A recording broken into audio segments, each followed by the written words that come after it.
নমস্কার, আমি মিঠু। শুরু করছি নজরে রাজ্য। হাসপাতাল সময় অসময় সব সময় আমাদের পরিষেবা modular OT, paediatric surgery, plastic surgery, general surgery, neuro surgery, urology, gastroenterology, gynaecology, orthopaedic, ENT, chest সমস্ত অভিজ্ঞ চিকিৎসকদের দ্বারা চিকিৎসা করা হয়।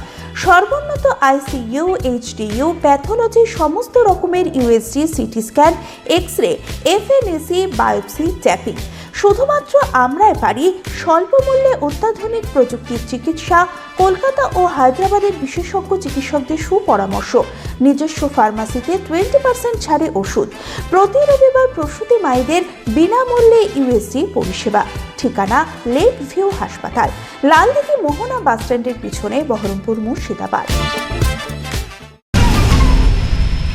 রবিবারের পর সোমবার শহরে ফের বিক্ষোভের মুখে মুখ্য নির্বাচন কমিশন জ্ঞানেশ কুমার। এদিন সকালে কালীঘাট মন্দিরে পুজো দিতে যান তিনি। সেই সময় দেশের মুখ্য নির্বাচন কমিশনারকে কালো পতাকা দেখানো হয়। গো ব্যাক স্লোগান দিতে থাকেন বিক্ষোভকারীরা। এমনকি পুজো দিয়ে মন্দির থেকে বেরোনোর সময়ও দেশের মুখ্য নির্বাচন কমিশনারকে লক্ষ্য করে লাগাতার স্লোগান দিতে থাকেন বিক্ষোভকারীরা। জানিয়ে তীব্র উত্তেজনা ছড়িয়ে পড়ে কালীঘাট মন্দির চত্বরে। যদিও কড়া হাতে পরিস্থিতি মোকাবেলা করেন পুলিশ আধিকারিকরা।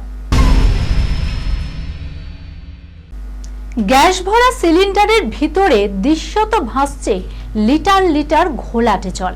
এমন অদ্ভুত দৃশ্য দেখে রীতিমতো থ গৃহিণী।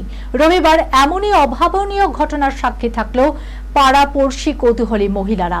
এই ঘটনার উত্তর দিনাজপুরের ইসলামপুর শহরের 13 নম্বর ওয়ার্ডের দক্ষিণ পাড়ার ঘটনায় মহিলা মহলে কার্যত চাঞ্চল্য ছড়িয়ে পড়েছে।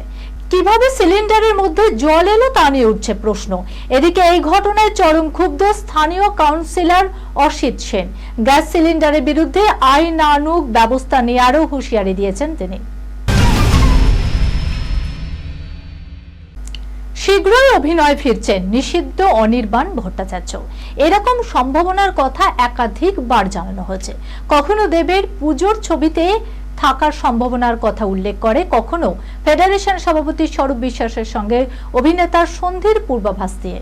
শনিবার রাতে রূপম ইসলাম আয়োজিত সাফল্য উদযাপনের অনুষ্ঠানে সেই সম্ভাবনায় শিলমোহর দিলেন খোদ প্রসেনজিৎ চট্টোপাধ্যায়। অনির্বাণকে পাশে নিয়ে প্রসেনজিতের ঘোষণা, খুব শীঘ্রই ফিরছে প্রবীর পোদ্দার। প্রসঙ্গত, সৃজিত মুখোপাধ্যায় পরিচালিত 10ম অবতার ছবিতে প্রবীর এবং পোদ্দার চরিত্রে অভিনয় করে সাড়া ফেলেছিলেন যথাক্রমে প্রসেনজিৎ এবং অনির্বাণ। যাকে নিয়ে এত আলোচনা, সেই অনির্বাণ কিন্তু নীরব চোখ।